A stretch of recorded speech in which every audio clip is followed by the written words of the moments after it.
ഇതാണ് സോണിയുടെ ECM B10 എന്ന് പറയുന്ന മൈക്ക്.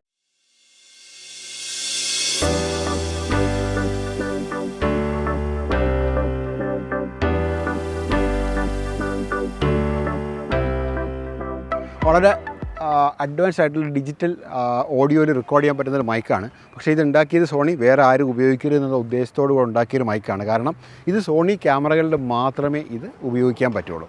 കാരണം ഇതിന് പവർ കൊടുക്കുന്നത് ഹോട്ട് ഷൂവിൽ വെച്ചതിന് ശേഷം അതിൽ നിന്ന് കിട്ടുന്ന പവർ വെച്ചിട്ടാണ് ഇത് വർക്ക് ചെയ്യുന്നത്. അപ്പോൾ ഇതിൻ്റെ പ്രത്യേകത എന്ന് വെച്ചാൽ നമുക്ക് ഡിജിറ്റലായിട്ടും അനലോഗായിട്ടും ഇതിനകത്ത് ഷൂട്ട് ചെയ്യാൻ പറ്റും. പക്ഷേ സോണി ക്യാമറകളിൽ മാത്രമേ ഇത് വർക്ക് ചെയ്യൂ എന്നുള്ളതാണ് ഇതിൻ്റെ ഒരു ന്യൂനതയായിട്ട് തന്നെ പറയാം. കാരണം ഇത്രയും നല്ല ടെക്നോളജീസ് ഉള്ള ഇത്രയും നല്ല പ്രത്യേകിച്ച് വീഡിയോഗ്രാഫേഴ്സിന് ഇത്രയും ഫ്രണ്ട്ലി ആയിട്ടുള്ള ഒരു മൈക്ക് സോണിക്ക് മാത്രമായിട്ട് അവർ പരിമിതപ്പെടുത്തിയിരിക്കുകയാണ്. അപ്പോൾ ഇതിൻ്റെ മൈക്ക് വരുന്നത് ഏറ്റവും മുകളിലായിട്ടുള്ള ക്യാപ്സൂളുകളായിട്ടാണ് ഇത് വരുന്നത്. ഇതിനകത്ത് നമുക്ക് ഓഡിയോ ഇതിനകത്ത് റെക്കോർഡ് ചെയ്യുമ്പോൾ ഓഡിയോ ഇതിനകത്ത് കിട്ടിയതിന് ശേഷം ഡിജിറ്റലി അതിനെ ഈ ഒരു യൂണിറ്റ് തന്നെയാണ് പൂർണ്ണമായിട്ടും അതിനെ പ്രോസസ്സ് ചെയ്ത ഓഡിയോ ആണ് നമുക്ക് ക്യാമറയിലോട്ട് കൊടുക്കുന്നത്. അപ്പോൾ ക്യാമറയുടെ എല്ലാ കൺട്രോൾസും ഈ ഒരു ഡിജിറ്റൽ മോഡിൽ ഇട്ട് കഴിയുമ്പോൾ ക്യാമറയുടെ കൺട്രോൾസ് എല്ലാം ഓഫായിട്ട് പൂർണ്ണമായിട്ട് ഇതിൻ്റെ റെക്കോർഡിങ്ങിൻ്റെ നിയന്ത്രണം ഈ ഒരു മൈക്ക് ഏറ്റെടുക്കുകയാണ്. അല്ല നമ്മൾ അനലോഗിലാണ് ഷൂട്ട് ചെയ്യുന്നതെങ്കിൽ നമുക്ക് ക്യാമറയുടെ കൺട്രോൾസ് ഉപയോഗിച്ച് റെക്കോർഡ് ചെയ്യാൻ പറ്റും. ഇനി ഇതിൻ്റെ ഓപ്ഷൻസ് പറയുകയാണെങ്കിൽ ഒരു പിടി ഓപ്ഷൻസാണ്. അത് സ്വല്പം കോംപ്ലിക്കേറ്റഡ് ആയിട്ട് നമുക്ക് തോന്നും. കുറച്ച് 1-2 ദിവസം നമ്മൾ ശ്രമിക്കുകയാണെങ്കിൽ നമുക്ക് ഈ ഫീച്ചേഴ്സ് പഠിച്ചെടുക്കാൻ പറ്റും. അപ്പോൾ ആദ്യം ഞാൻ ഈ ഓപ്ഷൻ ഒന്ന് പരിചയപ്പെടുത്താം. അതായത് ഈ ഒരു മൈക്ക് ഉപയോഗിക്കുമ്പോൾ ഏത് ഭാഗത്തു നിന്നാണ് നമുക്ക് ഓഡിയോ വേണ്ടതെന്ന് നമുക്ക് കൺട്രോൾ ചെയ്യാൻ പറ്റും. നമുക്ക് എക്സ്പീരിയൻസ് ചെയ്ത് നോക്കാം. ആദ്യത്തെ മോഡെന്ന് പറഞ്ഞാൽ ഫ്രണ്ടിൽ നിൽക്കുന്ന ഒബ്ജക്റ്റ് മാത്രം, ഫ്രണ്ടിൽ നിൽക്കുന്ന ആക്ടർ അല്ലെങ്കിൽ ഒബ്ജക്റ്റിനെ മാത്രം സൗണ്ട് ക്യാച്ച് ചെയ്യുന്ന രീതിയിലും, രണ്ടാമത്തെ ഒരു രീതിയിൽ നമ്മളത് സ്വിച്ച് ചെയ്യുമ്പോഴത്തേക്കും 360 മോഡിൽ ഇത് ക്യാപ്ചർ ചെയ്യാൻ പറ്റും. പക്ഷേ മൂന്നാമത്തെ മോഡലാണെങ്കിൽ ക്യാമറയുടെ ഫ്രണ്ട് ആംഗിൾ 180 ആംഗിളിലുള്ള ഓഡിയോ ഇതിനകത്ത് നമുക്ക് റെക്കോർഡ് ചെയ്യാം. പിന്നെ ഓഡിയോ നമുക്ക് സെറ്റ് ചെയ്യാൻ പറ്റും 0, -10, -20 ഇങ്ങനെ 3 മോഡിൽ നമുക്ക് ആവശ്യാനുസരണം നമുക്ക് സെറ്റ് ചെയ്യാനുള്ള ഓപ്ഷൻ കൂടി ഇതിനകത്ത് കൊടുത്തിട്ടുണ്ട്. ഡിജിറ്റൽ അനലോഗ് ആദ്യം പറഞ്ഞു കഴിഞ്ഞു. പിന്നെ ഫിൽട്രേഷൻ പറയണമെങ്കിൽ നോയ്സ് ക്യാൻസലേഷൻ നമുക്ക് ഓൺ ചെയ്ത് ഉപയോഗിക്കാം, ലോ കട്ട് ഉപയോഗിക്കാം. അപ്പോൾ നല്ല നോയ്സി ആയിട്ടുള്ള സ്ഥലത്തൊക്കെ ആണെങ്കിൽ നമ്മൾ നോയ്സ് ക്യാൻസലേഷനാണ് ഓഫ് ചെയ്ത് കൊടുക്കുക. അല്ല AC സൗണ്ട് അല്ലെങ്കിൽ ചെറിയ ഫാൻ കറങ്ങുന്ന സൗണ്ടൊക്കെ കട്ട് ചെയ്യാനായിട്ട് നമുക്ക് ലോ കട്ടായിരിക്കും കൂടുതൽ ഉപയോഗിക്കാൻ പറ്റുന്നത്. നമുക്ക് ഇത് ഏത് വേണമെങ്കിലും ഉപയോഗിക്കാം. അല്ല ഇതിൻ്റെ ഒന്നും ആവശ്യമില്ല, നമ്മൾ സ്റ്റുഡിയോയിൽ നമ്മുടെ കൺട്രോളിലാണ് സൗണ്ട് വർക്ക് ചെയ്യുന്നതെങ്കിൽ ഇതിൻ്റെ ഒന്നും ആവശ്യമില്ലാതെ നമുക്ക് ഓഫ് ചെയ്ത് വെച്ചിട്ടും ഉപയോഗിക്കാൻ പറ്റും. പിന്നെ ഓഡിയോ ലെവൽ നമുക്ക് ഓട്ടോ ആയിട്ട് ഉപയോഗിക്കാൻ പറ്റും, മാനുവലായിട്ടും ഉപയോഗിക്കാൻ പറ്റുന്നൊരു മൈക്കാണിത്. അപ്പോൾ ഇതിൻ്റെ വോയിസ് നമുക്ക് ടെസ്റ്റ് ചെയ്ത് നോക്കാം. അപ്പോൾ നമുക്കൊരു ഫ്ലാഷ് ഫിറ്റ് ചെയ്യുന്ന പോലെ ഇതിങ്ങനെ അറ്റാച്ച് ചെയ്തിട്ട് ഇതിനെ ടൈറ്റ് ചെയ്ത് വെക്കാൻ പറ്റും. പക്ഷേ നമ്മൾ ക്യാമറ മൂവ് ചെയ്തൊക്കെ എടുത്താലും ഇതിന് പ്രശ്നമൊന്നും വരില്ല. കണ്ടോ, ഇതിനകത്തൊരു നോയ്സ് കട്ട് ചെയ്യാൻ പറ്റുന്നൊരു വിൻഡ് കട്ടർ കൂടെ ഉണ്ട്. അത് ഞാനിപ്പോൾ ഇട്ടിട്ടില്ല.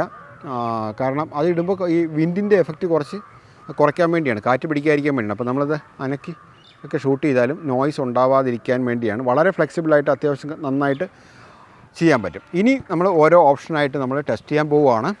അപ്പോൾ ഇപ്പോൾ ഇത് കിടക്കുന്നത് എങ്ങനെയാണെന്ന് വെച്ചാൽ ഫ്രണ്ട് മാത്രം ഓപ്റ്റ് ചെയ്തിട്ടാണ്, ഡിജിറ്റൽ വോയിസാണ്. ഫിൽറ്ററുകളെല്ലാം ഞാൻ ഓഫ് ചെയ്തേക്കായിരുന്നു.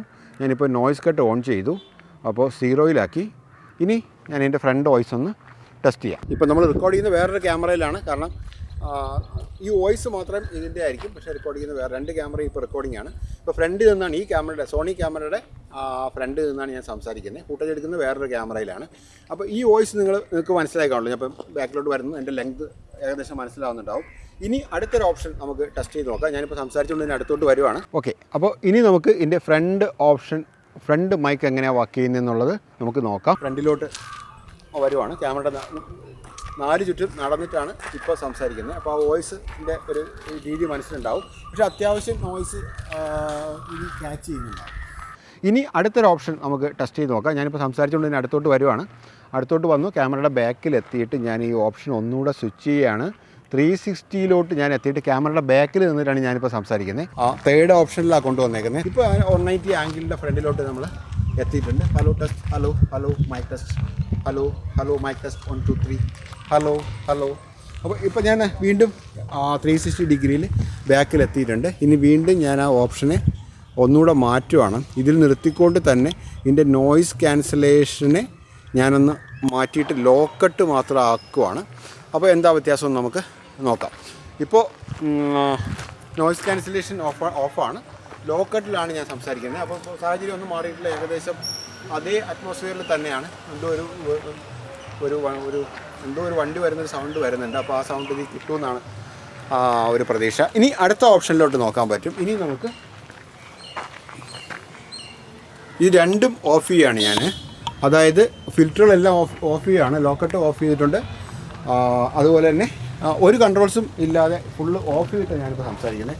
അപ്പോൾ ഈ ഓരോ ഓഡിയോയുടെയും വ്യത്യാസം നിങ്ങൾക്ക് മനസ്സിലാവുന്നുണ്ടാവും. അതിനുവേണ്ടിയാണ് ഓരോ ഓപ്ഷനും ഇട്ടിട്ട് അതിൻ്റെ ഫുട്ടേജ് നമ്മൾ ചെയ്തുകൊണ്ടിരിക്കുന്നത്. ഇനി നോയ്സ് ക്യാൻസലേഷൻ ഓൺ ചെയ്തു, ഗെയിൻ ഒന്ന് മാറ്റുവാണ്. 0 എന്നുള്ളത് ഞാനൊരു 20 ആക്കിയിട്ടുണ്ട്. അപ്പോൾ ഈ വ്യത്യാസം ഫീൽ ചെയ്യാൻ പറ്റുമായിരിക്കും. Hello test, hello mic test, hello mic test 1 2 3. അപ്പോൾ ഈ ഗെയിൻ ഇപ്പോൾ 20ലാണ് ഞാനിത് ചെയ്തത്. ഞാനിത് മാറ്റി ഒന്നുകൂടെ 10ലോട്ട് വന്നിട്ടുണ്ട്. അപ്പോൾ അതിൻ്റെ വ്യത്യാസം എന്താണെന്നുള്ളത് നമുക്ക് ഫീൽ ചെയ്യുന്നുണ്ടാവും. അപ്പോൾ ഇത് പറഞ്ഞു തരാൻ പറ്റാത്തതുകൊണ്ടാണ് ഇത് ഫീൽ ചെയ്തേ നമുക്ക് മനസ്സിലാക്കാൻ പറ്റുള്ളൂ. അപ്പോൾ അതൊരു 10ലിട്ടാൽ ഇതാ സംഭവിക്കുക. ഇനി നമുക്ക് ഓട്ടോ മോഡിലാണ് ഇടുന്നതെങ്കിൽ നമുക്ക് ഈ ഗെയിനിനെ കൺട്രോൾ ചെയ്യാൻ പറ്റും. അപ്പോൾ ഞാനിപ്പോൾ ഓട്ടോ മോഡിലിട്ടിട്ട് ഈ ഗെയിനൊന്ന് അഡ്ജസ്റ്റ് ചെയ്യുകയാണ്. ഇപ്പോൾ 0 ആണ്. അപ്പോൾ പതിയെ അത് കൂടുമ്പോൾ ഉണ്ടാകുന്ന വ്യത്യാസം സൈഡിൽ നിന്നാണ് സംസാരിക്കുന്നത്. അപ്പോൾ അത് കുറച്ച് കൂടുമ്പോൾ ഉള്ള വ്യത്യാസം കൂടെ നിങ്ങൾക്ക് അറിയാൻ പറ്റും. അപ്പോൾ ഇത്രയാണ് ഈ മൈക്കിൻ്റെ വ്യത്യാസം എന്ന് പറയുന്നത്. അപ്പോൾ ഇത്രയും സെറ്റിങ്സ് ഒന്ന് മനസ്സിലാക്കിയെടുക്കാനായിട്ട് കുറച്ച് ഒന്ന് സെറ്റ് ചെയ്ത് റെക്കോർഡ് ചെയ്ത് നോക്കേണ്ടി വരും. പിന്നെ ആക്ച്വലി ഇതിൻ്റെ ഫിൽറ്റർ ഇപ്പോൾ നമ്മൾ ഉപയോഗിക്കാതെ ഷൂട്ട് ചെയ്തത്, കാരണം അത് ഈ മൈക്ക് മാത്രം എടുത്തിട്ടാണ് നമ്മൾ വന്നത്. അപ്പോൾ അത് കൂടെ ഉണ്ടായിരുന്നെങ്കിൽ കുറച്ചുകൂടെ ആ നോയ്സ് ക്യാൻസലേഷൻ്റെ കുറച്ചുകൂടെ പവർ നമുക്ക് കാണിച്ച് തരാമായിരുന്നു.